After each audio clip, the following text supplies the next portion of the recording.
मनो मे वाचि प्रतिष्ठितम् आविराविर्मयेहि वेदस्य माणिस्थः श्रुतं मे मा प्रहासीः अनेनाधीतेन अहोरात्रान् सन्दधामि ऋतं वदिष्यामि सत्यं वदिष्यामि तन्मामवतु तद्वक्तारमवतु अवतु माम् अवतु वक्तारम् अवतु वक्तारम्। ॐ शान्ति शान्ति शान्तिः। नारायणं नमस्कृत्य नरं चैव नरोत्तमं देवीं सरस्वतीं व्यासं ततो जयमुदीरयेत्। वागर्थाइव सम्पृक्तौ वागर्थः प्रतिपत्तये जगतः पितरौ वन्दे पार्वती परमेश्वरौ। या देवी सर्वभूतेषु स्मृतिरूपेण संस्थिता नमस्तस्यै नमस्तस्यै नमस्तस्यै नमो नमः। शांति मंत्र का पाठ साथ में ही करेंगे। ओम शन्नो मित्रः शं वरुणः सन्नो भवत्वरियमा शन्न इन्द्रो बृहस्पतिः सन्नो विष्णुरुक्रमः। नमो ब्रह्मणे नमस्ते वायो त्वमेव प्रत्यक्षं ब्रह्मासि त्वामेव प्रत्यक्षं ब्रह्म वदिष्यामि ऋतं वदिष्यामि सत्यं वदिष्यामि तन्मामवतु तद्वक्तारमवतु अवतु माम् अवतु वक्तारम् अवतु वक्तारम्।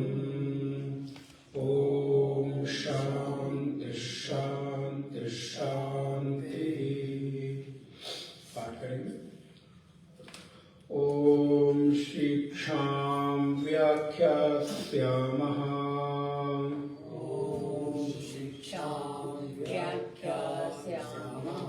वर्णस्वरः मात्राबलम् सामसन्तानः इत्युक्तः शिक्षाध्यायः।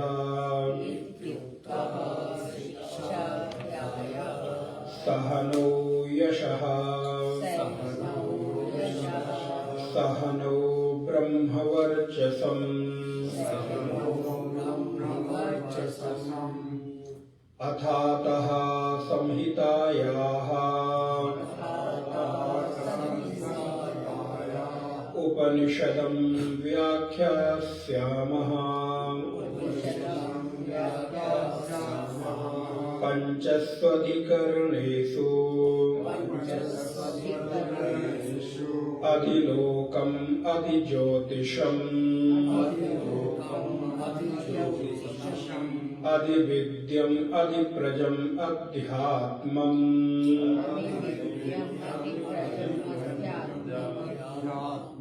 तामहासंहितायाः इत्याचक्षते।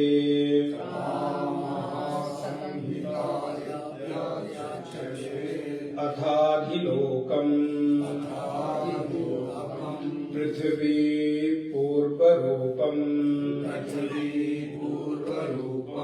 द्यौरुत्तररूपम् आकाशः सन्धिः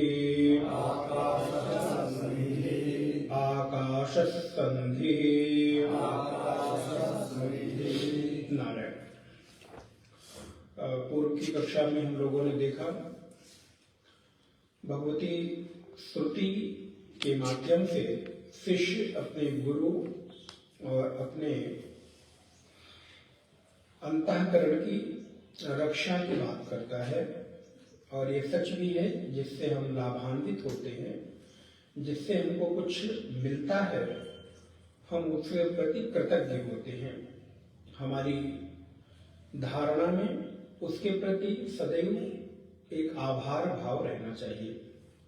शिष्य भगवान से प्रार्थना करता है परम पुरुष से कि मेरी रक्षा हो, और मुझे ज्ञान देने वाले, मुझे जीवन में मार्गदर्शन देने वाले, जिससे भी मैंने जीवन के परम लक्ष्य को जानने का, सीखने का अवसर मिला, ऐसे गुरु की रक्षा हो। ऐसे गुरु यशस्वी हों, दीर्घ जीवी होंगे, स्वस्थ होंगे, ये कर्तव्य शिष्य के अंतःकरण का होना चाहिए। और यहाँ भगवती श्रुति कहती अवतु वक्तारो, मेरे वक्ता की रक्षा हो। फिर उसके बाद हम लोगों ने द्वितीय अनुवाद में देखा शिक्षा की व्याख्या भगवती श्रुति कर रही है। शिक्षा का अर्थ क्या है? जहां सीखने का आधार हो उसे शिक्षा कहते हैं। आज हम लोग शिक्षा को केवल एक सर्टिफिकेट तक सीमित कर देते हैं। उसने सीखा क्या, ये हमको कुछ भी नहीं अनुमान है। शिक्षाम व्याख्यास्यामः वर्णस्वरः। शिक्षा के 6 पैमाने हैं। किसी सर्टिफिकेट विशेष का नाम शिक्षा नहीं है। हमारे ऋषियों ने किसी स्कूल में जाकर कौन से सर्टिफिकेट की डिग्री ली होगी पता नहीं, लेकिन उन्होंने अथवा भक्तों ने, बहुत सारे उदाहरण, रहीम, मीरा, कबीर, तुलसी, रैदास, कितने सारे भक्त आपको नाम मिल जाएंगे। लेकिन व्यवस्था के अनुरूप बदलाव हुआ, तो अभी मुझे आता क्या है कुछ पता नहीं, मुझे उस विषय का कुछ ज्ञान है कि नहीं है कुछ भी पता नहीं। लेकिन यदि सर्टिफिकेट मिल गया तो इसका मतलब मैं अब शिक्षित हो गया। शिक्षित होने का आधार सर्टिफिकेट हो गया। और सर्टिफिकेट देने वाले कौन है बोले पता नहीं, शायद उनको भी आप देखिए कैसी एक अंधी सी दौड़ और एक अंधा सा व्यवस्था के अंदर व्यवस्थित है। हम उन ऋषियों की प्रज्ञा को आज तक हम रिसर्च कर रहे हैं, और अभी तक उस ज्ञान के अंतिम छोर तक तो कम से कम हम लोग तो ये कह सकते हैं कि नहीं पहुंच सके। अब अगर कोई व्यक्ति बहुत हमें लगता है उसकी बुद्धि अधिक होगी, वो अपने आप को मानता होगा, तो भले कह दे कि मैंने गीता और उपनिषद पढ़ के ज्ञान के अंतिम छोर तक हम पहुंच गए। लेकिन अगर कोई थोड़ा सा भी संवेदनशील होगा तो वो तो हिम्मत नहीं जुटा पाएगा कि मैं समझ पाया। अभी समझने का प्रयास कर रहे हैं। इसलिए हम लोग भी कहते हैं कि हम लोग भी वेदांत के केवल एक विद्यार्थी हैं, पढ़ रहे हैं। किंतु थोड़ी मोड़ी छोटी मोटी डिग्रियां लेने के बाद समाज में आप देखिए कितना अहंकार लिए लोग घूमते रहते हैं। उस विषय के में भी कितने परफेक्ट हैं मुझे तो नहीं पता, उनको शायद पता हो, लेकिन उनके अहंकार की जो सीमा है कितनी, मैंने ये किया है, मैंने ये किया है। आप उस विषय में सर्टिफिकेट लेकर अपने आप को कम से कम शिक्षित उपनिषद की भाषा में नहीं कह सकते, सांसारिक भाषा में अवश्य हो सकते हैं। तो यहाँ पर 6 चीजें बताई। वर्णस्वरः, सबसे पहली जो शिक्षा, और ध्यान रहे, हाँ थोड़ी थोड़ी चीजें बताते चले। आप देखिए, आप यहाँ जब मंत्र में देखेंगे तो आपको लगेगा शिक्षा कितना गलत लिखा है। अगर शिक्षा लिखना हो आज तो आप क्या लिखेंगे? छोटी की मात्रा लगाएंगे, लेकिन यहाँ पर शिक्षाम, अब इसका उच्चारण क्या होगा? शिक्षाम व्याख्यास्यामः वर्णस्वरः मात्रा बलम साम संतानः इत्युक्तः। फिर देखिए शिक्षाध्यायः। तो अब अगर हम थोड़े पढ़ लिख लें, हिंदी के थोड़े विद्यार्थी हो जाएं, तो हम क्या करेंगे, पेन उठाएंगे और कहेंगे वेद मंत्र गलत लिखा है। क्यों?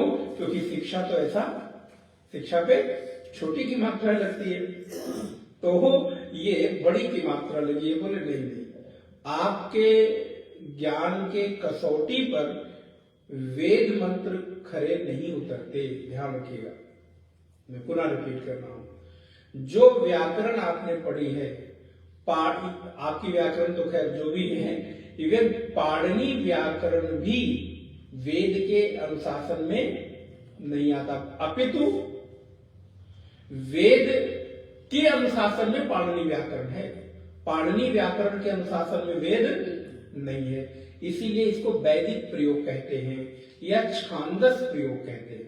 इसलिए अगर कहीं आपको ऐसा लगता है कि छोटी की मात्रा लगनी चाहिए बड़ी की है, बड़ी की लगनी चाहिए छोटी की है, अथवा बिंदी नहीं लगनी चाहिए ये है, तो उसको हम गलत नहीं कह सकते, क्योंकि वेद के एक भी, अब अगर कोई त्रुटि हो किसी प्रिंटिंग प्रेस की, तो उसकी गारंटी तो हम लोग, इसीलिए वेद जो है वो पुस्तक प्रमाण नहीं है, पुनः ध्यान रखिएगा, कोई पुस्तक वेद प्रमाण, क्योंकि उसकी अपनी प्रिंटिंग की कोई व्यवस्था हो सकती है, अथवा कोई आग्रह पूर्वक, दुराग्रह पूर्वक उसमें कोई छोटे मोटे बदलाव कर दे, कई बार ध्यान न जाए। इसलिए वेद को श्रुति परंपरा में प्रमाण माना गया कि आपने गुरु मुख से सुनकर जो प्रमाण माना है, और वो गुरु भी प्रमाण नहीं, क्योंकि उन्होंने भी गुरु परंपरा से पढ़ा है। इसलिए खाली हमारे यहाँ इस ग्रंथ को आदरणीय है, लेकिन केवल प्रिंटिंग से छपे हुए किसी पुस्तक विशेष को वेद की, अब लेकिन आज के समय में हमारा आधार वही है, किंतु शुद्धता बहुत आवश्यक है। इसलिए यहाँ पर भगवती श्रुति कहती शिक्षाम व्याख्यास्यामः, शिक्षा की व्यवस्था क्या है, बोले 6 चीजें शिक्षा के भीतर होनी चाहिए।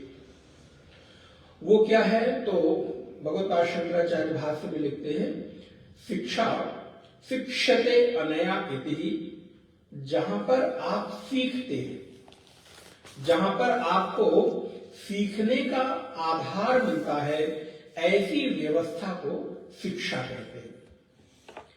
उच्चारण की शुद्धता, ध्यान रहे, ये प्रथम द्वितीय अनुवाद जो देख रहे हैं, इस द्वितीय अनुवाद का अगर एक लाइन में आपको अर्थ समझना हो तो इतना समझिए कि वेद भगवान आपके उच्चारण की शुद्धता का आग्रह करते हैं कि आपके उच्चारण में शुद्धता होनी चाहिए। इसलिए इसको छांदस या वैदिक प्रयोग में लेकर हमको कभी सुधारने का दुस्साहस नहीं करना चाहिए, लेकिन कई बार हमको लगता है कि ये व्याकरण के अनुरूप उचित नहीं है, इसलिए पाणिनि व्याकरण का अनुशासन वेद पर लागू नहीं होता। तो अब जो बात सीखने का आधार बने, ध्यान रखिए, शिक्षा का एक पैमाना है, जहां भी आपको सीखने का आधार बने उसको शिक्षा कहते हैं। अब सीखने का आधार हो सकता है कि कोई प्रकृति आपको सिखा दे, समय भी आपको सिखाए, काल सिखा दे, कोई व्यक्ति सिखाए, किसी परिस्थिति विशेष में आपको कोई अनुभव मिले, तो वो प्रत्येक जीवन में सीखी गई बातें शिक्षा के अंतर्गत ही आती हैं। फिर आप सर्टिफिकेट लिए हैं कि नहीं लिए हैं, कोई जरूरी नहीं है।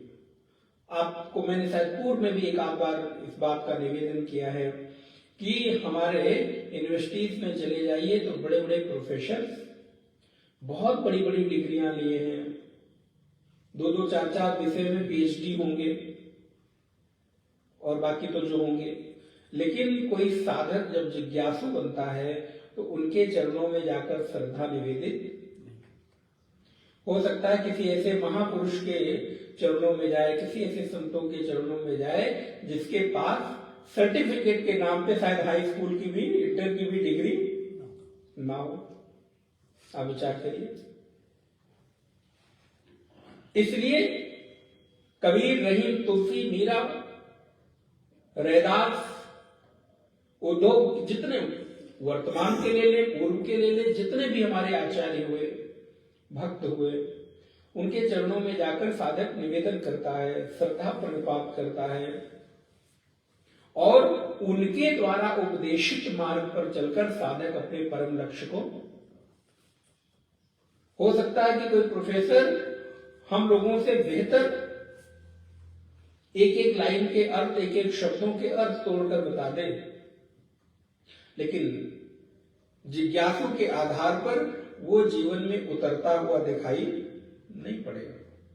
वहां आपको लगेगा कि हमने पढ़ लिया, आपने इंफॉर्मेशन कलेक्ट कर ली, लेकिन अगर साधक के रूप में देखा जाए तो गुरु परंपरा से प्राप्त किसी सद्गुरु के चरणों में बैठकर जब हम ज्ञान को सीखते हैं, जानते हैं, वो आपके जीवन में भक्ति और ज्ञान का आधार बनता है।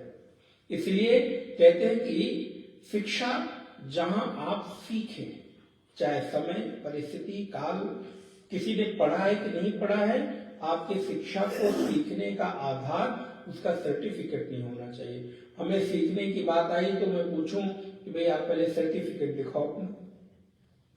महात्मा तो कहेंगे भाई सर्टिफिकेट तो ही, पहले के तो महात्मा ऐसे भी हुए जो कुछ सर्टिफिकेट होता भी था तो जब घर द्वार छोड़ते थे तो फाड़ फोड़ के एक घटना अच्छा याद आ रही है, अभी एक दृष्टांत याद आ गया बहुत दिनों के बाद। एक कोई व्यक्ति, उन्होंने कुछ एमए किया, पहले के समय में एमए की बड़ी महत्ता थी, डबल एमए कर लिया, ट्रिपल एमए कर लिया, पीएचडी कर ली, कुछ डिप्लोमा वगैरह कर लिया, और पता नहीं कुछ काल की परिस्थिति ऐसी बनी कि वो छोड़ छाड़ के ऋषिकेश गंगा किनारे चले गए। पढ़ाई लिखाई थी तो थोड़े आदि महात्माओं के बीच में उनकी अपनी, अब शुरू में गए थे, अभी मर्यादा पता नहीं, हमें कभी भी संतों के बीच अपनी श्रेष्ठता प्रदर्शित करने का प्रयास, लेकिन अब शुरू में गए तो अरे मैंने ये किया, मैंने किया, महात्मा लोग सुनते रहे। फिर कभी महात्माओं की संगोष्ठी बैठी होगी, आपस में हर तरह की बातें, चर्चाएं होती हैं, तो जब भी देखो बीच, अच्छा वो महात्मा लोग साधना भजन में तो तत्पर, लेकिन उस तरह की हो सकता है किसी के पास अपनी सर्टिफिकेट की डिग्री ना, लेकिन उन्होंने सीखा है, पढ़ा है, गुरु चरणों में बैठ के सारे शास्त्र उनको, उनके अर्थ उतरे हुए हैं उनके भीतर। तो बैठे होंगे तो मैंने बीए किया, मैंने एमए किया, मैंने ये किया, मैं ये छोड़ के चला आया, 2-4 दिन ऐसे बीता, एक दिन महात्मा उठा, बोले छोड़ के चले आए कि तुम जो छोड़े उससे ज्यादा पकड़ के अभी बैठे हुए, तुम छोड़ दिए हो लेकिन वो छोड़ने को अभी छोड़ नहीं पा रहे हो। वो जो अभिमान है कि मैंने अमुक किया, ये किया, उसको अभी भी तुम लादे घूम रहे हो, बात क्लिक कर गई, बैठ गई। और नारायण कहते हैं गया कुटिया से निकाली सारी डिग्री, फाड़ी और ले जाकर गंगा जी को अब मैं छोड़ पा रहा हूं। तो तात्पर्य क्या है कि कई बार हम सर्टिफिकेट देखकर किसी के ज्ञान का आकलन करते हैं। नहीं, अध्यात्म के पथ में तो ये बिल्कुल ठीक नहीं। हाँ, व्यवहारिक जगत में नौकरी के लिए, जीवन यापन के लिए वो उचित है, लेकिन अध्यात्म के जगत में हो सकता है कि किसी को अक्षर ज्ञान ना हो, ध्यान रखिएगा, किसी को अक्षर ज्ञान ना हो, लेकिन वो हमसे और आपसे ज्यादा शिक्षित हो परमात्मा के पथ में। हो सकता है वो पढ़ ना पाता हो, अंगूठा लगाता हो, और ऐसे बहुत सारे महात्मा आप देखिए, पहले के समय में तो महात्माओं के पास उस तरह की शिक्षा का कोई बहुत पहलू, गुरुदेव ने भी यही परंपरा चलाई। आप सोचिए कहीं आप जाके 1 साल 6 महीने की डिग्री, कोई डिप्लोमा करते हैं और कोई इंस्टीट्यूशन में आप कर रहे हो और कहे नहीं हम आपको कोई डिग्री तो नहीं देंगे, आप करेंगे? आज हम क्या करते हैं, ऑनलाइन भी कोर्स किस लिए करते हैं कि हमारे पास पढ़ते पढ़ते इतनी मोटी सर्टिफिकेट इकट्ठे हो जाए। गुरुदेव ने क्या किया, ग्रेजुएशन करके आने के बाद 3 साल, अब सोचो 3 साल आप स्वाध्याय वेदांत का करते हैं, लेकिन चलने के बाद आपके पास कोई सर्टिफिकेट नहीं कि आपने 3 साल, अब आप कहने पर मान ले तो मान ले, ना माने तो भी कोई बात नहीं। बोले जो छोड़कर तुम आए उसके बाद भी तुम्हें 3 साल का कौन सा डिप्लोमा दूं, कौन सा सर्टिफिकेट? हमने तो बुलाया था तुम्हें सब छुड़ाने के लिए, यहां से चलते चलते भी एक सर्टिफिकेट पकड़ा दे, तो इसका भी एक अहंकार लिए घूमते रहो। हाँ, कोई अगर पूछे तो बता दो कि भाई 3 साल रहकर गुरु चरणों में स्वाध्याय अध्ययन मनन किया है, वो ठीक है। अगर और तुम्हारे ज्ञान से, तुम्हारे विचारों से, तुम्हारे चिंतन से कोई माने तो माने, ना माने तो कोई बात नहीं। तो शिक्षा का आधार कभी सर्टिफिकेट, लेकिन बहुत सारे महापुरुष ऐसे हुए जिनको कुछ नहीं आया, लेकिन उन्होंने जीवन की सत्यता का सार एक लाइन में समझा दिया। भगवती श्रुति कहती है 6 बातें ध्यान रखनी है, और मैं 2-3 बातें निवेदन कर दूं। भाषा में उच्चारण की शुद्धता का आग्रह हम सबको होना चाहिए, लेकिन आज की हमारी दुर्दशा आज अगर हम अपनी भाषा को शुद्धता पूर्वक बोले तो सामने वाले लोग बड़ा क्लिष्ट बोलते हैं। अगर कोई संस्कृत में 2-4 पंक्ति बोल दी जाए, हिंदी के थोड़े साहित्यिक शब्दों का प्रयोग किया जाए, तो क्या लगता है कि पूरा सर के ऊपर से निकल गया। तो अपनी ही भाषा की शुद्धता के प्रति हमारा आग्रह नहीं है, लेकिन अगर दूसरे की भाषा को मैं बोलूं, मेरे से तात्पर्य कोई भी बोले, आप फ्रेंच बोले, जर्मन बोले, अंग्रेजी बोले, कुछ भी बोले, और उसमें एक शब्द के प्रोनाउंसिएशन की अगर आपकी त्रुटि हो जाए तो तुरंत मेरा ध्यान, इसका प्रोनाउंसिएशन ऐसा होना चाहिए। अब एक उदाहरण आपको देता हूं, अभी आएगा। वर्णमाला में आप पा वर्ग जानते हैं, पा वर्ग से तात्पर्य है पा फा बा भा, पा वर्ग पूरा। अगर आपको आंग्ल भाषा में, इंग्लिश में, अब ये पा वर्ग जो है किससे बोला जाता है? ओष्ठ से। आप देखिए जितना भी पा वर्ग बोलेंगे, आप बोल के देखिए, बिना ओठ के बोल के दिखाइए। आप वैज्ञानिकता देखिए हमारी भाषा की, पूरा पावर बिना ओठ लगाए बोलिए। पा, फा, बा, भा, मा, या। अब देखिए अगला ही अक्षर आते ही या, ओठ की जरूरत नहीं, या, रा, ला, वा, इत्यादि। तो अब अगर आंग्ल भाषा में आपको फादर बोलना हो तो आप कैसे बोलते हैं? मुंह खुलता भी नहीं और आप फादर, और उसी को अब हम बोले फादर। आपको कुछ सुन के थोड़ा सा लगे क्या बोल रहे हैं? फादर और फादर, फल, विचार करिएगा। हम बोले फल, आपको सुन के अच्छा लग रहा है बिल्कुल, क्योंकि शुद्ध उच्चारण है, लेकिन बोले फल, फल, आप अंतर समझ पा रहे हैं क्या बोलने वाला? समझ नहीं आया। और मैं बोले फादर, ठीक ठीक बोल रहे हैं। और अगर हम करें, क्योंकि अब हमें भाषा की शुद्धता अगर नहीं है, शुद्धता नहीं है, मैं बोलूं फादर, आपको लगे महाराज नहीं आता है तो क्यों बोल रहे हैं? ना बोलिए, पिता बोल दीजिए। लेकिन हम अपनी भाषा की शुचिता को कर रहे हैं तो उसके प्रति मेरा कोई आग्रह नहीं हो रहा है। भगवती श्रुति कहती है सर्वप्रथम शिक्षा के मध्य वर्ण का मुझे ज्ञान होना चाहिए। वर्ण और वर्ण आप संस्कृत जब पढ़ेंगे तो ये आपने जो वर्ण पढ़े हैं का से लेकर ज्ञा तक, ये बाद की हिंदी व्याकरण में ध्यान रखेगा, संस्कृत व्याकरण नहीं है, ये संस्कृत के वर्ण नहीं है। संस्कृत की जो व्यवस्था है वो माहेश्वर सूत्र से होती, जिसमें कुल 14 अक्षर हैं, जिसको माहेश्वर सूत्र कहते हैं। नृत्यावसाने नटराज राजो, आप जब पढ़ने जाएंगे लघु सिद्धांत कौमुदी, वहां पे पहला ही मंत्र गुरुदेव आचार्य पढ़ाते हैं। नृत्यावसाने नटराज राजो, जो नटराज भगवान शिव हैं, उनके डमरू से निकला हुआ जो 14 स्वर है, और जब वो डमरू बजेगा तो आप देखिएगा वो प्रत्याहार, उसको संस्कृत में प्रत्याहार, उन्हीं 14 अक्षरों के माध्यम से पूरा संस्कृत व्याकरण है। अगर आप 14 प्रत्याहारों को बनाना, सीखना, समझना आ गया तो आप समझिए पूरा संस्कृत व्याकरण आपको, उसको माहेश्वर सूत्र कहते हैं। अय्युण, अब आप पता नहीं आपको सुना भी नहीं कि नहीं, आप सोचे का खा गा गा तो पता भी होगा, छोटा बड़ा छोटी बड़ी है, यही पढ़ा है ना।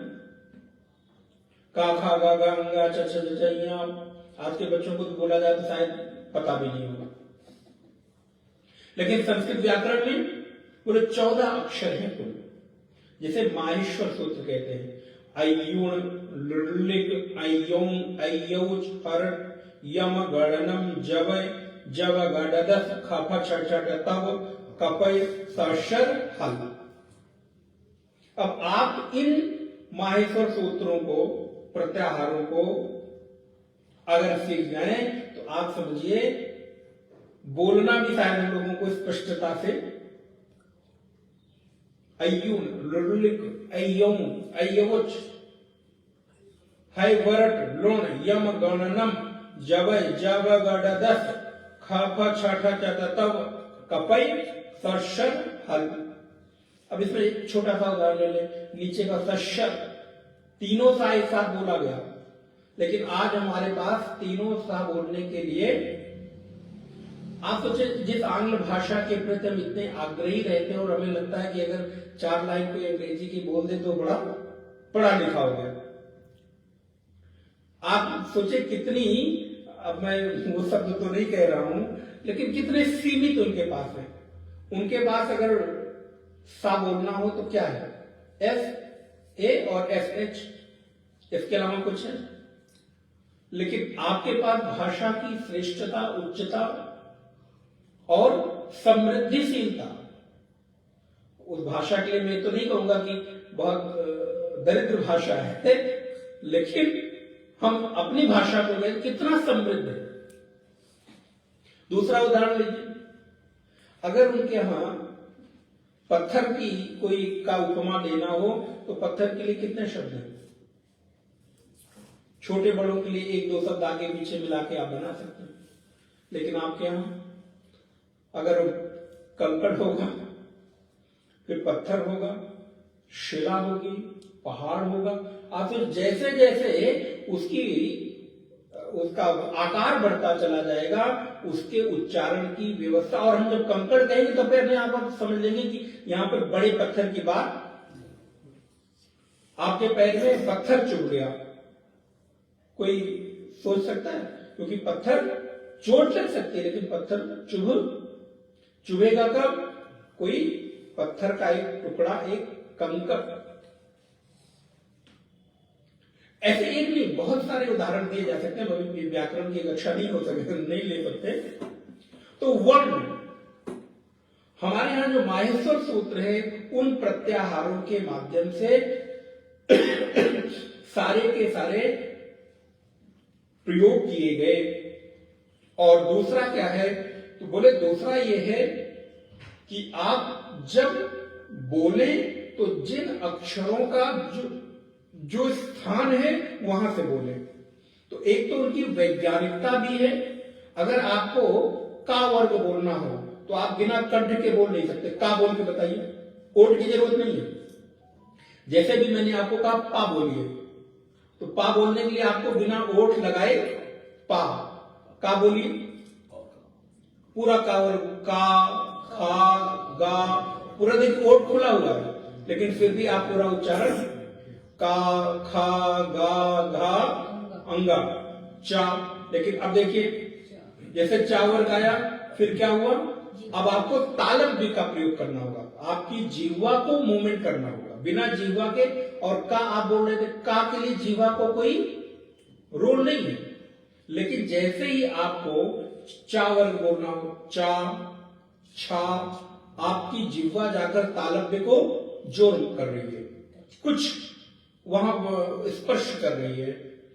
तो अगर कभी आपकी बोली में, इसका दूसरा प्रयोग बता रहा हूं, कोई बोली में प्रोनाउंसिएशन में स्पष्टता ना हो, संस्कृत बोलवाना शुरू कराइए, बालक को चैंटिंग कराना शुरू कराइए, धीरे धीरे अभ्यास कराइए। आप देखिए आप लोगों को क्यों लगता है कि आपका प्रोनाउंसिएशन वाला कितना शुद्ध है, कितना स्पष्ट है। एक एक शब्द प्रयास हम लोगों का होता है कि एक एक शब्द स्पष्ट सुनाई दे आपको। लेकिन अब कई बार जन्म का, जहां जिस क्षेत्र में आप जन्म लेते हैं, आप चूंकि उसी में पले बड़े हैं, तो कोई ना कोई उसके उच्चारण में प्रभाव उसका आ ही जाता है। लेकिन फिर भी प्रयास क्या करें, मेरी भाषा की शुद्धता का परिमार्जन प्रतिक्षण हो, प्रतिदिन हो, और इसी से आपके उच्चारण का अनुमान किया जा सकता है कि आपने कितना शास्त्रों को स्वाध्याय किया है, पढ़ा है। तो आपके यहां अगर आपकी हिंदी वर्णमाला को लें तो का वर्ग कंठ से, का खा गा घा, चा वर्ग तालव्य से, चा छा जा झा, पा वर्ग ओष्ठ से, पा फा बा भा। अच्छा, आपको टा वर्ग बोलना हो, अब टा, जब टा वर्ग कह रहे तो टा से, टा शुरू होकर और जहां तक टा अंतिम होता है, टा ठा डा ढा अणा। अब आप देखिए आपके अंदर कुछ हो रहा है कि नहीं, मुख के अंदर, अर्थात आपकी मूर्धन्य का प्रयोग हो रहा है, टा ठा डा ढा। और अगर आपको बोले महाराज सबका प्रयोग हो गया, दांत का प्रयोग बाकी रह गया। आप देखिए आप एक्सरसाइज करते हैं, आपके उच्चारण में ही हमारे ऋषियों ने सारी एक्सरसाइज कर दी। अब आपको दांत का भी प्रयोग करना है, क्योंकि उसको भी, तो अब आप ता वर्ग बोलना शुरू करिए, बिना दांत के लगाए बोलिए, ता। जिह्वा को दांत को जोर देना पड़ेगा, ता। अगर स्पष्ट बोलना हो, ता था दा बोलना था तो कोई बात नहीं, लेकिन अगर आपको, इसीलिए हम कई बार आपको उच्चारण कराते हैं तो कहते हैं कि संस्कृत उच्चारण के समय आप जोर से बोलिए, बिना संकोच और शर्म के बोलिए, क्योंकि संस्कृत जब तक उच्च नहीं बोला जाएगा तब तक स्पष्ट नहीं होगा। ता, था, दा, धा, ना। अब आप देखिए, आप सारे जितने वर्ग हैं, सारे वर्गों के बोलने का अपना एक व्यवस्था है, और इस व्यवस्था को कहते हैं नियत व्यवस्था। आप इसको चाहकर वो हटा, नियत व्यवस्था का मतलब है जिस व्यवस्था को आप हटा। अब आप बिना कंठ के, बिना तालु के, बिना मूर्धा के, बिना दंत के, बिना ओष्ठ के, इन वर्गों को बोलकर दिखाइए, का से लेकर। तो इसलिए ये वर्ण है, वर्ण का ध्यान हो, हमें कौन सा वर्ण कहां से बोलना है। अब हमको सरोता बोलना है तो हम कहां से बोलेंगे, हमको शलजम बोलना है तो कहां से बोलेंगे, हमको षटकोण बोलना है तो, आपको थोड़ा अंतर दिखाई दिया कि नहीं, तीनों का ध्यान पता नहीं गया कि मैंने तीनों बोला, लेकिन तीनों का उच्चारण। अब हम अगर बोले सलजम, सरोता, षटकोण, अब सामान्य आदमी कहे महाराज ये क्या बैठ के आप बता रहे बताइए, लेकिन इसकी अपनी वैज्ञानिकता है। और भगवती श्रुति, वेद भगवान का, उपनिषद में आया ये कोई, क्यों, क्योंकि यहां पर उच्चारण की शुद्धता का आग्रह। अब जैसे मैं शुद्धता बोल रहा हूं, शुद्धता बोलूं, अंतर दिख रहा है नहीं, शुद्धता शुद्धता दोनों में। और अगर आप उन शब्दों का प्रयोग वहां से करेंगे तो उसकी स्पष्टता भी होगी और उसका प्रभाव, क्योंकि शब्द को ब्रह्म कहा गया, नाद कहा गया है। जब हम पहले सुनते रहे हैं कि शब्दों से उपचार होता था, नाद से उपचार होता था, तो उसका जब हम प्रयोग शुद्ध शुद्ध करेंगे तो उसका प्रभाव तो पड़ेगा। अगर आप ईमेल डालें और गलत पासवर्ड डाल दें एक भी अक्षर का, एक अक्षर तो छोड़ दीजिए, कैपिटल और स्मॉल का अगर स्मॉल लेटर का फर्क हो, ईमेल आपकी खुलती है? बोले महाराज कैपिटल है तो कैपिटल और स्मॉल है तो वही डालिए। लेकिन यहां पर हमारा आग्रह नहीं, वहां आग्रह है अपनी भाषा के, हम किसी के प्रति ये नहीं कह रहे कि हमें नहीं आनी चाहिए, वो भी आए, बिल्कुल आए, इसके भी हम विद्वान हों, लेकिन अपनी भाषा के प्रति भी तो कम से कम आग्रह होना चाहिए। तो भगवती श्रुति कहती है वर्ण स्वर वर्ण, और अब ये विस्तृत विषय है, मैं पूरा नहीं। अब दूसरा आता स्वर। स्वर का तात्पर्य है आपके बोलने में उदात्त, अनुदात्त और स्वरित का, अर्थात कौन सा ऊपर बोला जाए, कौन सा नीचे बोला जाए और कौन सा मध्यम बोला जाए, बीच में बोला जाए। इसीलिए वेद की एक परिभाषा है ध्वन्यात्मकम वेदः, जो वेद ध्वनि के, अर्थात वेद का वेदत्व ही है जिसका ध्वनि में शुद्धता हो। यदि उदात्त, अनुदात्त, स्वरित, या कभी आपने देखा हो गुरुकुल के बच्चे जब बोलते हैं तो उनके हाथ ऐसे चलते हैं, हरि ओम गणानान्त्वा गणपतिगुं हवामहे, मुझे कई वर्ष हो गए किए हुए। आप देखिए, तो ये जो उदात्त, अनुदात्त और स्वरित का है वो उनके हाथ से आप, और जब वो उदात्त बोलेंगे तो उनका हाथ ऊपर जाएगा,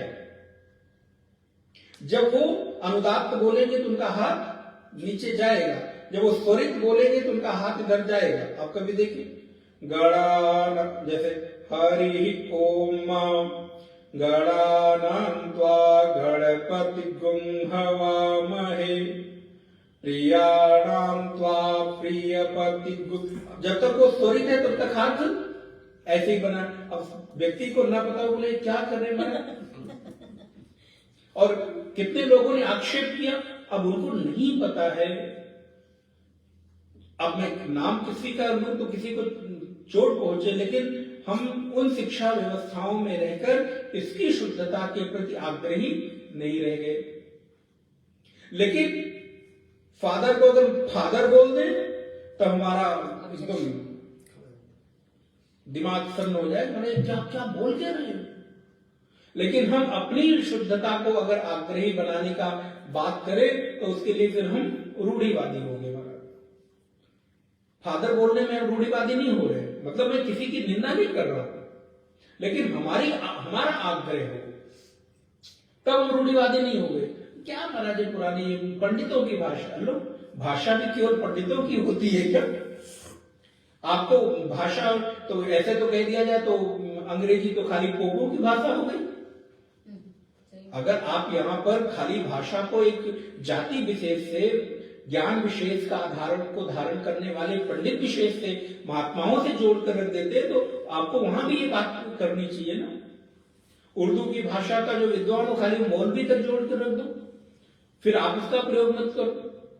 आप देखिए कि कहां कहां से हम लोगों को अपने प्रति, अपनी ही श्रेष्ठता के प्रति आग्रही ना बनाकर, बल्कि उसमें एक तरह से क्या शब्द, हीन भावना भरी गई। ये और एक दिन की, मतलब अदरवाइज मत लीजिए, एक दिन की प्लानिंग नहीं होती। कोई संस्कृति, कोई राष्ट्र एक दिन में नष्ट नहीं होता है। और जो राष्ट्र अपनी भाषा भूल जाए वो अपनी संस्कृति बचा पाएगा क्या? संस्कृति का आधार क्या होगा? आज हम और आप इस शास्त्र को बचा कैसे पा रहे हैं? किसके आधार पर? अगर केवल हिंदी अनुवाद पर चले ना तो आप इसको बचा नहीं सकते। लेकिन आज हम और आप केवल क्या करें, हिंदी अनुवाद बता दी, क्या ये सुनने पड़े, कोई ट्रांसलेशन वाली बात बता दी।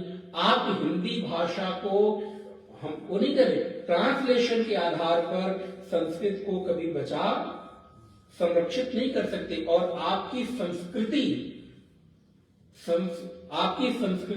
संस्कृत से अलग नहीं हो सकती। संस्कृति का आधार संस्कृत है। तो अब हम अगर अभी आएगा आगे एक सूत्र को, जैसे भी संधि का शब्द आएगा, अका समर्णे दीर्घा, ये संधि का एक सूत्र है स्वर संधि में।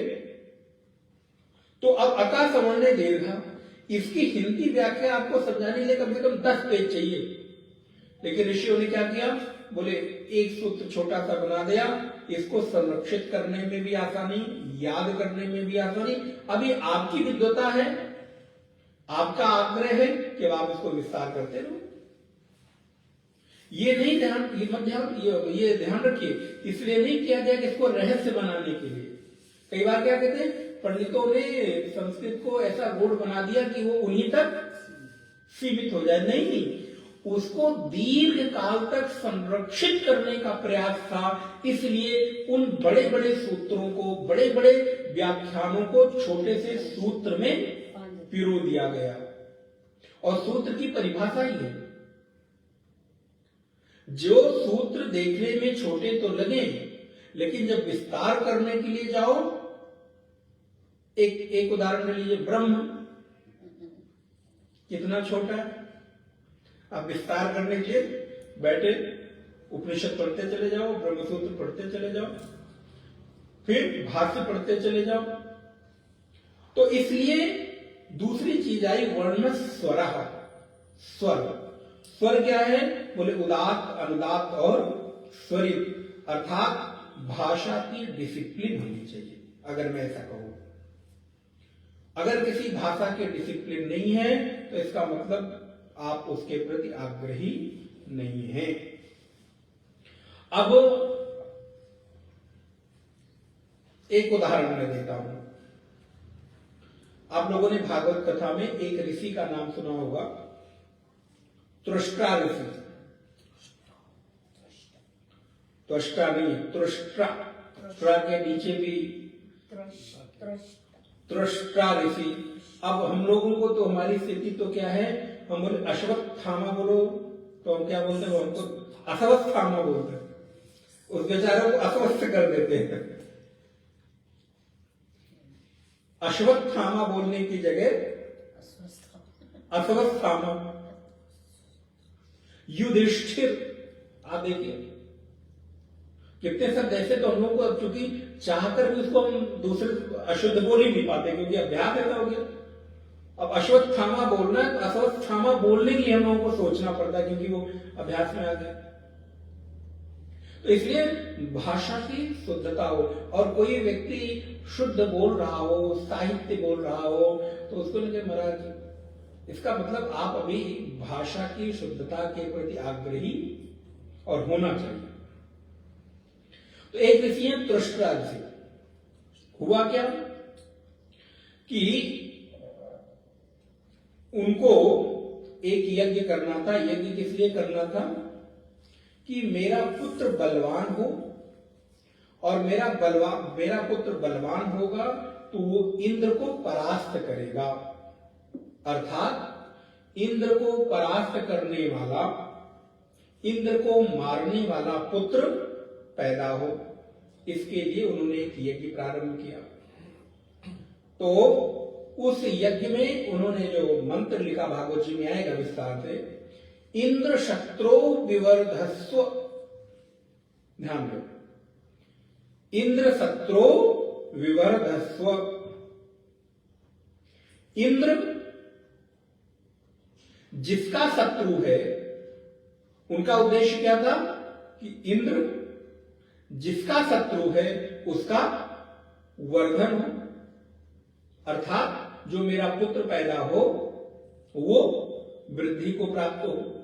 लेकिन यज्ञ के समय बोलने में कुछ अशुद्धता हुई, कुछ उदात्त अनुदात्त का अंतर आया तो उसमें अर्थ क्या हो गया?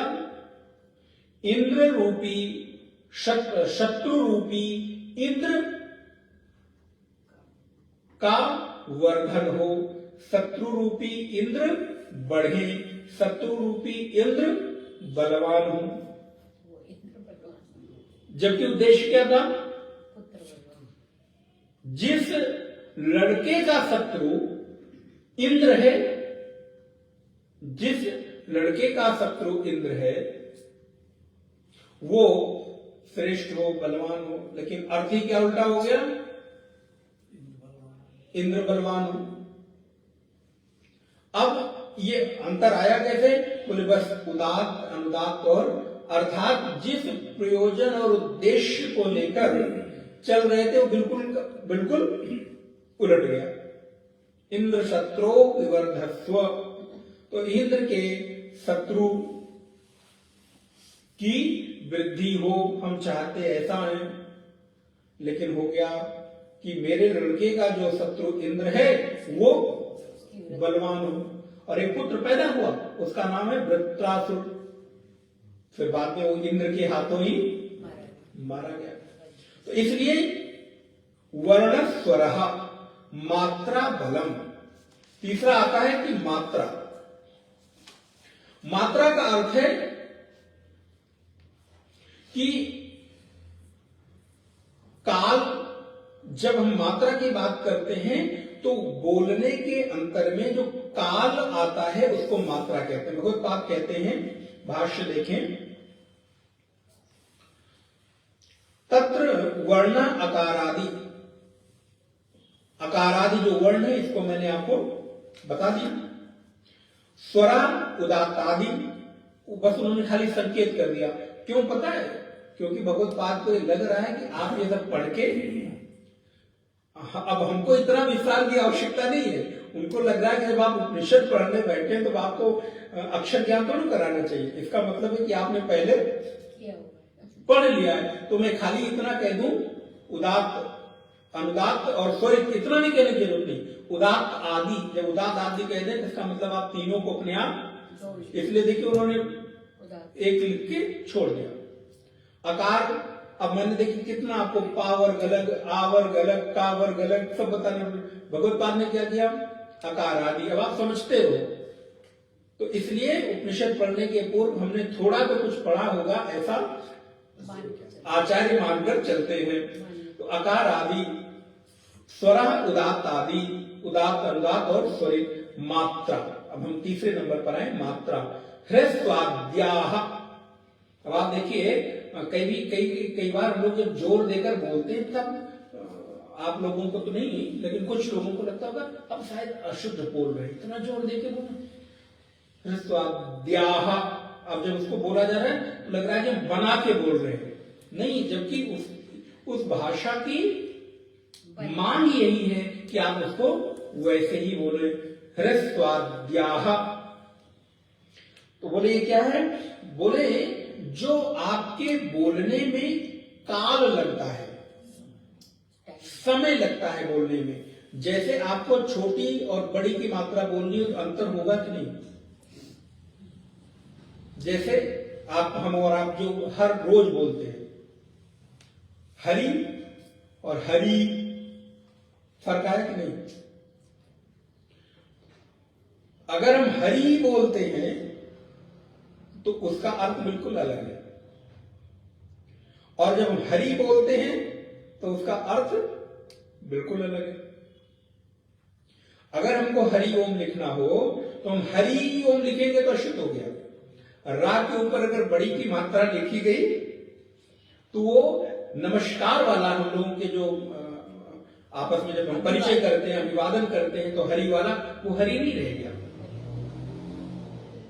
तो इसलिए हरि ओम नहीं है, हरि ओम, अर्थात हा रा पे छोटी की मात्रा। और अगर आप बोल सके तो आगे विसर्ग भी बोले, अगर वो नहीं बोल सकते तो कम से कम हरि ओम बोले, हरि ओम नहीं बोले। लेकिन हम और अच्छा बोल, शुद्ध बोलने के चक्कर में क्या बोलते? हरि ओम, हरि ओम। तो ये अंतर आप समझ में आ रहा है, आ और आ और आ। अच्छा, इसमें आप समझ पाएंगे अब और आप। अगर हमें आप बोलना हो और आप से आ के ऊपर से बड़ा की मात्रा हटा दें, एक डंडा हटा दें, ऐसा बोलूं, हम लोग बचपन में तो पढ़ते ना, एक डंडा खींचा, ऐसे खींचा, फिर एक डंडा खींचो, हम लोग को डंडे पे पढ़ाया गया। एक डंडा ऊपर खींचा, एक डंडा नीचे खींचा, फिर एक डंडा उसके आगे खींचा। अब याद आ रहा है ब्लैक बोर्ड में पढ़ते थे। अब क्या हुआ, बोले अब और आप, इसमें आप समझ में आएगा अंतर है कि नहीं। आपको बोलने में थोड़ा सा काल लग रहा है, समय लग रहा है। आप, अप, ई, ऊ, आ, इस तरह से, मतलब ये भी बताना पड़ रहा है। आ, ई, ऊ, ए, ओ, अं, आप। अब हो सकता है मैं भी इतने वर्षों के बाद तो अभ्यास में प्रयोग में नहीं रहता, तो कभी हो सकता है कि अशुद्धता हो सकती है, तो उसको ध्यान में लीजिए। लेकिन ए और आय में वो ह्रस्व नहीं रहता, दीर्घ और प्लुत हो गया, वो उस पे आ रहे हैं। वो दूसरा है, वो मात्रा का नहीं, प्लुत मात्रा का नहीं है। नहीं, हाँ, वो मैं बता रहा हूँ। तो अब क्या हुआ कि आ, ई, तो ये जो बोलने में काल लग रहा है, ये क्या है, मात्रा। इसलिए मात्रा बलम। अब चौथा क्या आया, बलम।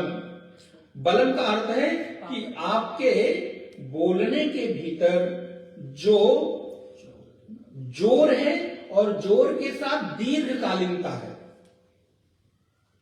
जैसे इसका एक सूत्र है, कालो ह्रस्व दीर्घ प्लुतः, व्याकरण का सूत्र, कालो ह्रस्व दीर्घ प्लुतः। तो अब उसमें ऊष, ऊष, ऊष, ये एक उदाहरण आता है। एक मात्रा, द्विमात्रा और त्रिमात्रा। आप देखेंगे कभी कभी जब संस्कृत आप पढ़ते हैं तो उस अक्षर के आगे 2 लिखा होता है, कभी देखेंगे तो 3 लिखा होता है, हिंदी वाला जो 3 होता है। इसका मतलब क्या है कि उस शब्द का जो उच्चारण है थोड़ा दीर्घ होना चाहिए। ईश, ईश, ईश, उश, ये क्या हो गया, बोले 1 हो गया, 1 मात्रा। ऊष 2 मात्रा, ऊष ये 3 मात्रा। तो ये क्या है, बोले बलम। तो वर्णस्वर मात्रा बलम। बाद आपको लगेगा वेदांत की कक्षा क्या हो रही है, लेकिन अब ये उपनिषद की बात है। मात्रा बलम। अब चौथा होने के बाद 5वां आया सामः। साम, साम का अर्थ है कि आपके ये बहुत जरूरी है हमारे आपके लिए, इसको ध्यान रखिएगा। नहीं होगा तो अगली कक्षा में देखेंगे, क्या बहुत जल्दी थोड़ा ना कोई। साम, साम का अर्थ है मध्यम वृत्ति में बोलना। आप देखिए कभी कभी किसी का स्वर बहुत ऊंचा होता है, वो थोड़ा भी बोलेंगे तो, और कोई व्यक्ति इतना धीरे बोलता है, तो बोले ऐसा नहीं होना चाहिए। यही है भाषा का परिमार्जन, वाणी का परिमार्जन। हम लोग ड्रेस का परिमार्जन करते हैं, सूट क्या पहनना है उसका परिमार्जन करेंगे। जिसका घंटे 2 घंटे के बाद कोई प्रभाव, रूप श्रृंगार का परिमार्जन वो भी करा जाए, वो मना नहीं करता, शास्त्र नहीं कहते, कहते भगवान का ये देवालय है, इसको खूब सजा के रखो, अच्छे से रहो। लेकिन वाणी का भी तो परिमार्जन होना चाहिए, जिसके साथ आप व्यवहार करते। अच्छा, आपके व्यवहार का आधार आपका सूट है। कपड़े कितने भी आप महंगे पहन ले, 1 लाख का सूट पहन ले, और अगर भाषा का व्यवहार करना ना आए तो आप बताइए। बड़े महंगे से महंगे आप जूते पहन ले, व्यवहार कौन करता है, ये कि जूता? पहला इंप्रेशन दिख जाएगा, लेकिन फिर आपका व्यवहार निर्भर करता है आपकी और हम उस पर परिमार्जित नहीं करते, उस पर काम नहीं करते। तो जैसे हम एक साल में अथवा किसी ओकेजन पे, शादी विवाह, जन्मदिन, विवाह आदि पे कपड़े नए नए बनाते हैं, तो वैसे कभी कभी अपने शब्दों के संग्रह का भी वर्धन करना चाहिए। नवीनता आती रहती है, जो आपने सीख लिया वहीं तक सीमित हो गए, उसमें भी थोड़ा थोड़ा जरा कुछ शब्दों को, नहीं तो आप देखिए अब कई कितनी सारी चीजें हो जा रही। मैं बड़ी जिम्मेदारी पूर्वक कह रहा हूं, अगर आप ज्यादा नहीं 1 सप्ताह का अपना बोलने के व्यवहार का, शब्दों का चयन करके लिखिए, तो मैं कहता हूं 100-200 शब्दों से अधिक आप प्रयोग ही नहीं करते। सामान्य व्यवहार की बात कर रहा हूं, कोई विशेष कार्य ना हो। ध्यान गया कि नहीं आपका? मुश्किल से 10, 20, 25, 50 सेंटेंस के बीच, अब वो संस्कृत ऐसा बुक के ना, सेंटेंस के बीच आप रह जाते हैं। 10, 20, 50 वाक्यों से बाहर आप निकलते नहीं। विचार क्या? ध्यान आकर्षित हुआ कि नहीं? तो क्यों मालूम है? क्योंकि आपके पास शब्दों की कमी है ही नहीं है ना, तो क्या करें? फिर आप उसी को आगे पीछे करते रहते हैं। तो जैसे कपड़े पहनने जाते हैं तो अलमारी में 50-100 जोड़ी पड़े रहते हैं, तो कौन सा पहना जाए, तो ये पहनूं वो पहनूं, तो वैसे जरा शब्द भी पीछे पड़े रहें, तो जब कोई आवश्यकता पड़े तो वो निकाल के लेकर आइए और उसका प्रयोग करिए। तो आपका व्यक्तित्व का सौंदर्य निखर आएगा। इसलिए साम, भगवती श्रुति कहती है, बहुत ऊंचा मत बोलो। कैसे हैं आप? अब कहे महाराज बहुत ऊंचा ना बोलो, क्या करें? कैसे हैं आप? बोले नहीं, आप मध्यम बोलिए, कैसे हैं आप। वाणी में एक मृदुता हो, माधुर्य हो, मिठास हो, और इतना ही नहीं, बोले आपकी वाणी में एक विशेष प्रकार का आकर्षण। इसलिए उपनिषद का ऋषि क्या कहता है? वाणी में मधुमत्तमा, भगवान से प्रार्थना करता है, हे प्रभु मेरी वाणी कैसी हो जाए? बोले मधुमत्तमा, मधु से ओतप्रोत हो जाए। मधु माने शहद, मिठास से भरी हुई वाणी बोलूं, ये मांग है ऋषि की। क्योंकि आपके व्यवहार का आधार है शब्द, और शब्द है नहीं हमारे पास। तो भगवती श्रुति कहती, आप जब बोले तो कभी कभी महाराज कोई बोलता, उसको माइक की जरूरत नहीं पड़ती, माइक की जरूरत नहीं रह जाती। और कुछ लोग हैं बिना माइक के बोले तो सुनाई नहीं, एक आदमी ना सुन पाए। साम, मध्यम, ऊंचा नीचा नहीं, मध्यम। जरूरत पड़े तो बोला जाए, नहीं तो मध्यम स्वर में बोला जाए। वाणी एक अमोल है, जो कोई बोले जान, ये तराजू तौल के तब मुख बाहर आन।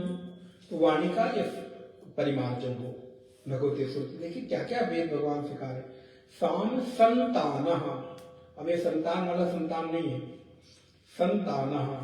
संताना का अर्थ है संधि।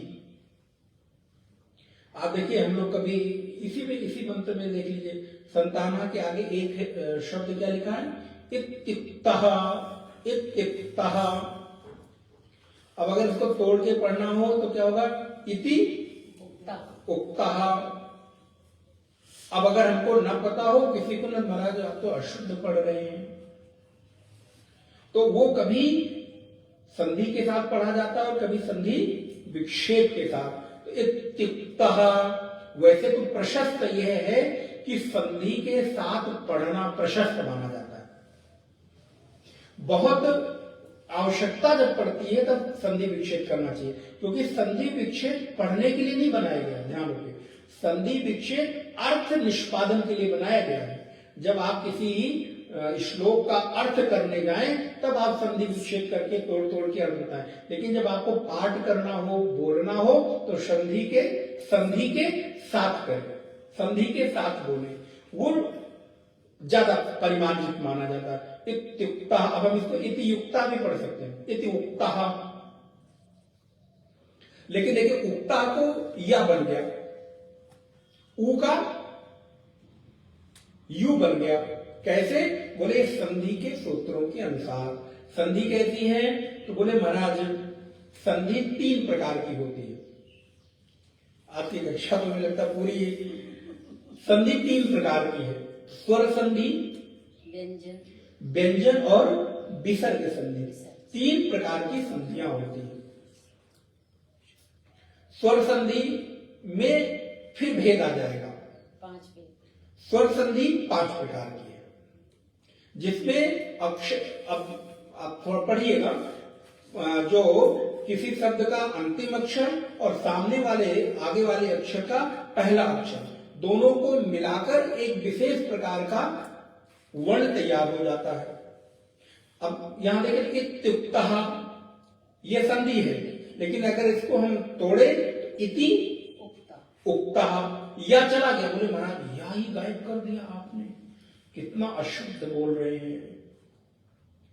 अब या को ऊ बना दिया गया, तो बोले ये संधि और व्याकरण के सूत्र के कारण ऐसा हुआ।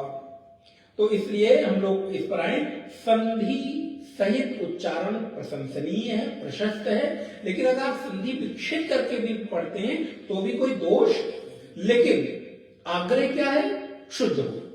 आप अगर संधि सहित शुद्ध पढ़ सकते हैं तो पढ़िए, अगर संधि सहित शुद्ध नहीं पढ़ सकते तो संधि विच्छेद करके पढ़िए। लेकिन आग्रह क्या है? शुद्धता का। अगर आप इत्युक्तः, अभी आप देखिए, ध्यान रखिए, इत्युक्तः बोलने में थोड़ा जोर पड़ रहा है, कठिन हो रहा है। इति उक्तः थोड़ा सहज हो गया। तो अगर आप इत्युक्तः पढ़ सकते हैं तो पढ़िए इति उक्ता। लेकिन ध्यान रखिए, तोड़ना तभी जब तोड़ना आता हो, नहीं तो महाराज पता चले टूटना कुछ चाहिए और तोड़ कहीं से दिया, तब क्या होगा? और शब्द अपने आप अर्थ खो देगा। इसलिए संधि विच्छेद भी तभी करनी चाहिए जब संधि विच्छेद का शुद्धता पता हो। तो अब हम लोग आए स्वर संधि। अब स्वर संधि, अच्छा एक इसका उदाहरण हम आपको दे देते हैं। गीता आप लोग पढ़ते हैं, गीता में कठिनतम श्लोकों में एक श्लोक 5वें अध्याय का 8वां श्लोक है, जिसको मैं कभी बोलता हूं, आपने सुना भी होगा। नैव किंचित करोमीति युक्तो मन्येत तत्त्ववित्। अब देखिए, पश्यन् शृण्वन् स्पृशन् जिघ्रन् अश्नन् गच्छन् स्वपन् श्वसन्। अब आपको बोलने में चूंकि थोड़ी सांस लेनी है इसलिए रुका, लेकिन इसको असल में अगर पढ़ा जाए तो नैव किंचित करोमीति युक्तो मन्येत तत्त्ववित् पश्यन् शृण्वन् स्पृशन् जिघ्रन् अश्नन् गच्छन् स्वपन् श्वसन् प्रलपन् विसृजन् गृह्णन् उन्मिषन् निमिषन्नपि।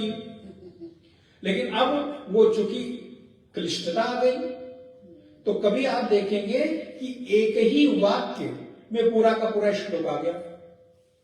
अब आपको अगर ये शुद्ध नहीं पढ़ सकते तो संधि विच्छेद कर दें। अश्नन्, गच्छन्, स्वपन्, श्वसन्, प्रलपन्, विसृजन्, गृह्णन्, उन्मिषन्, निमिषन् अपि। नैव किंचित करोम इति। हमें ये करना है।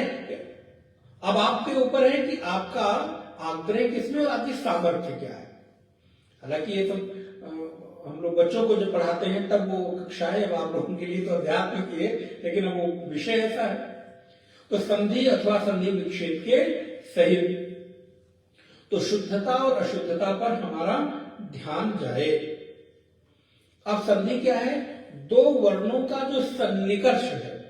देखिए सन्निकर्ष नहीं समझ में आएगा। सन्निकर्ष माने पास होना। तो 2 वर्णों का जो सन्निकर्ष है और दो वर्ण जब सन्निकर्ष होते हैं तो एक दूसरे को प्रभावित करके मिल जाते हैं और एक नए शब्द की, नए अक्षर की रचना कर देते हैं। जैसे इति उक्ता मिलके इत्युक्ता हो गया। तो जब दो वर्ण मिलकर एक प्रभावित हुए, लेकिन ध्यान रहे सारे वर्ण मिलेंगे भी नहीं, उनका भी विज्ञान है। सबको सबके साथ संधि विच्छेद भी कर सकते हैं, सबका सबके साथ संधि भी कर सकते हैं, उसका भी अपना एक विज्ञान है, वो भाषा की अपनी।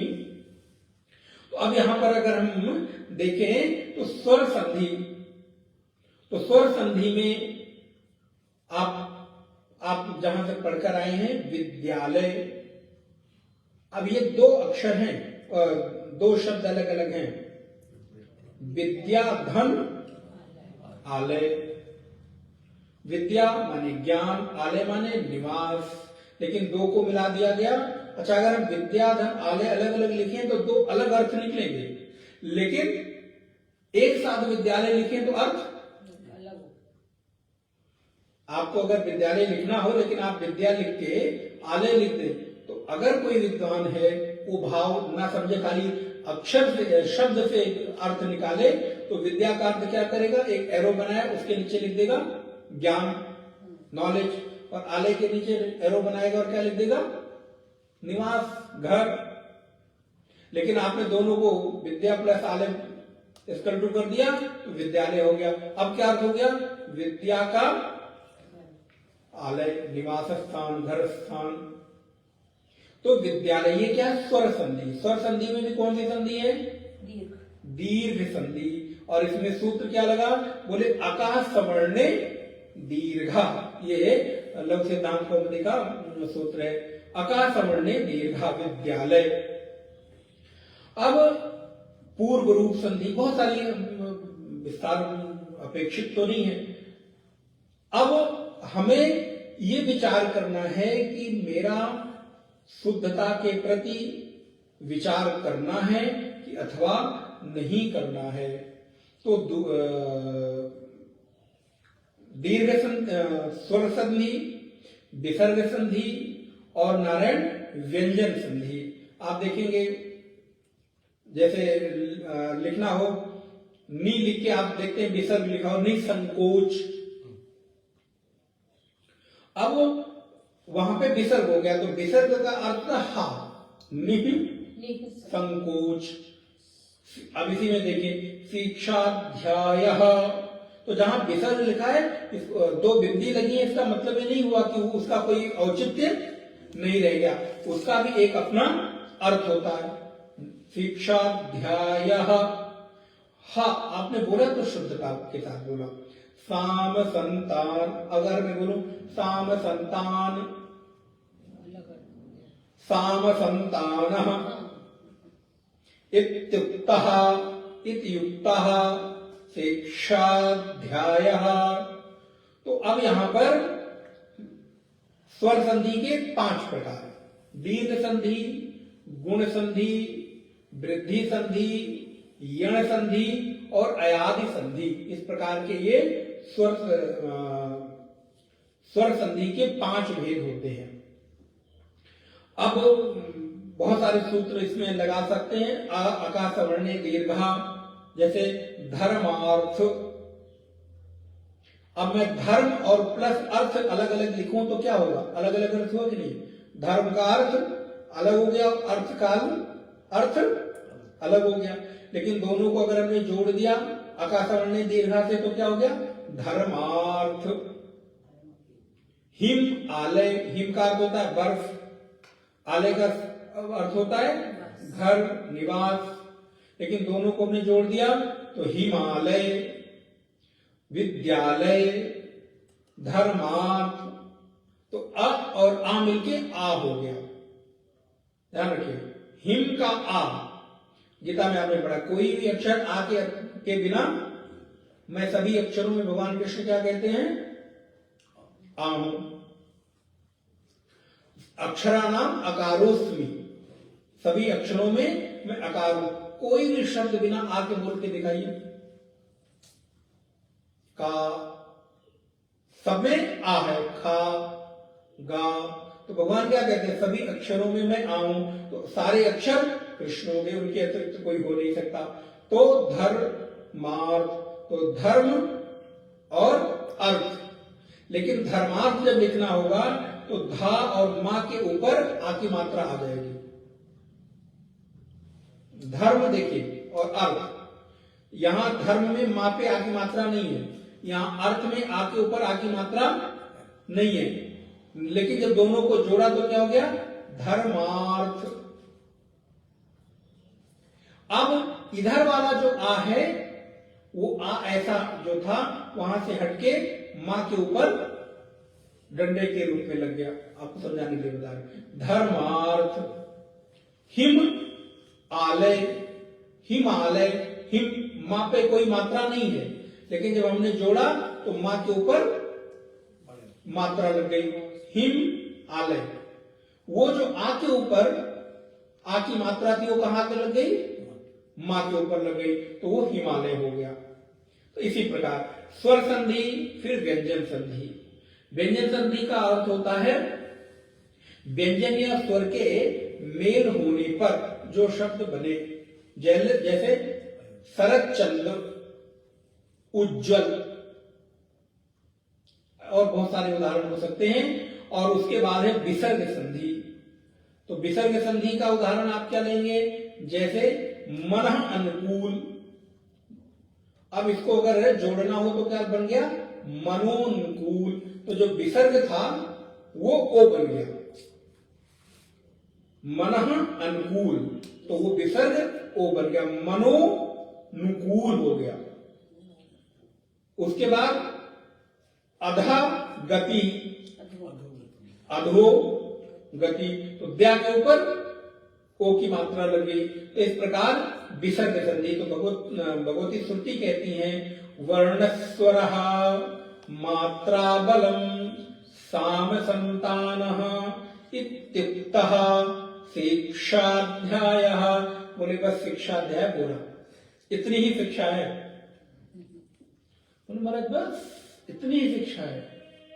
अब आप इसको जीवन में धारण करें, आप देखिए आपके भाषा का परिमार्जन क्या हो जाएगा। जबकि अभी मैंने बहुत बहुत बहुत शॉर्ट करके बताया। अब संस्कृत का वर्ण अक्षर सीखना हो तो माहेश्वर सूत्र सीखिए। अब माहेश्वर सूत्र सीखने के लिए बोले जाकर आप लघु सिद्धांत कौमुदी पढ़ें, जहां पर भगवान शिव के बारे में नृत्यावसाने नटराज राजौ ननाद ढक्कम नव पंचवारम उद्धर्तु कामः सनकादि सिद्धान् एतद् विमर्शे शिव सूत्र जालम। इसलिए इसको शिव सूत्र भी कहते हैं या माहेश्वर सूत्र भी कहते हैं। आप देखिए भगवान नटराज की एक मूर्ति देखते हैं भगवान शिव की, जिसमें वो नटराज के रूप में दिखाई देते हैं, नृत्य करते हुए दिखाई देते हैं। तो उसी को कहते हैं कि नृत्यावसाने नटराज राजो। नृत्य करते समय भगवान शिव ने जो डमरू बजाया, ननाद नादम, उसको नाद किया, ननाद नादम नव पंचवारम, उससे जो सूत्र आवाज आई, नाद आई, उसी को यहां पर संस्कृत व्याकरण बनाया गया। उद्धर्तु कामः सनकादि सिद्धांत एतद् विमर्शे शिव सूत्र जालम। इसी को शिव सूत्र भी कहते हैं। आ ई उ ऋ ऋ ऋ क ए ओ अंग ए ओ ई ए औ च। उसको हम लोग जब उसे बोलते आई अवच कर देते हैं तो याद करने में आसानी होती है। है वरट, ह य व र ट, लण, ला और रा, तो लण, ज म ग ड़ नम और झ भ य, ज घ ढ ध श, ख फ छ ठ थ च ट त व, क प य और उसमें तीनों सा, शा, सा और सा, रा और हा और ला, ये 14 प्रकार के जो प्रत्याहार हैं, इन्हीं प्रत्याहारों को संस्कृत के वर्ण अक्षर कह सकते हैं। जैसे आप अंग्रेजी का वर्ण अक्षर कहना चाहें तो ए से लेकर जेड तक है, हिंदी का आ से लेकर ज्ञा तक है, का से शुरू कर सकते हैं, स्वर और व्यंजन को मिला दें तो आ से लेकर ज्ञा तक। वैसे संस्कृत का आ से लेकर आयु से लेकर ये 14 प्रकार के प्रत्याहार बनते हैं। इत्युक्तः शिक्षाध्याय, इसी को शिक्षाध्याय कहते हैं। भगवत्पाद कहते हैं मात्रा ह्रस्वाध्याय बलम प्रयत्न विशेषा, बलम माने प्रयत्न विशेषा। जैसे मैंने आपको निवेदन किया, हरि और हरि दोनों में प्रयत्न अलग अलग है कि नहीं, तो जो प्रयत्न करना है, प्रयत्न विशेषा साम वर्णानाम मध्यम वृत्योच्चारणम समता। मैंने इसीलिए कहा आपको कि साम का अर्थ है मध्यम उच्चारण, न बहुत धीमा बोले कि आपको घर में ही अपने किसी व्यक्ति को कुछ समझाने के लिए माइक की जरूरत पड़े, और न ऐसा बोले कि बता तो रहे हो बेटे बेटी को, पति पत्नी को, और सुन रहे हो पड़ोसी, तो बोले ऐसा भी ना बोले, मध्यम वृत्ति से बोले। मध्यम वृत्योच्चारणम समता, संताना संतति ही संहितेत्यर्था एषा ही शिक्षिता शिक्षितव्यर्था शिक्षा यस्मिन् अध्याये सो अयं शिक्षाध्यायः इति एवं उक्तः उदितः उक्तः इति उपसंहार उत्तरार्धः। इतना ही शिक्षाध्याय है, ऐसे भगवती श्रुति यहाँ पर कहती है। इति श्रीमद् परमहंस परिव्राजकाचार्य गोविंद भगवत पूज्य पाद से श्रीमद् शंकर भगवता कृतौ तैत्तरीयोपनिषद शिक्षाध्याय भाष्य द्वितीय अनुवाक। यहाँ पर जो शिक्षाध्याय का द्वितीय अनुवाक है वो विश्राम लेता है। अब अगली कक्षा में हम लोग देखेंगे कि सहनो यथा भगवती श्रुति प्रारंभ करती है। यहाँ भी शिष्य ही अपने गुरु के लिए कुछ प्रार्थना कर रहा है भगवान से अपने लिए, तो हमको क्या मिले, तो बोले यश मिले। इस पर अगली कक्षा में चर्चा करेंगे। ओम पूर्णमदः पूर्णमिदं पूर्णात् पूर्णमुदच्यते पूर्णस्य पूर्णमादाय पूर्णमेवावशिष्यते। ओम शांति शांति शांति। हरि ओम श्री गुरुभ्यो नमः। हरि ओम। अच्छा, नहीं गया, काफी समय हो गया।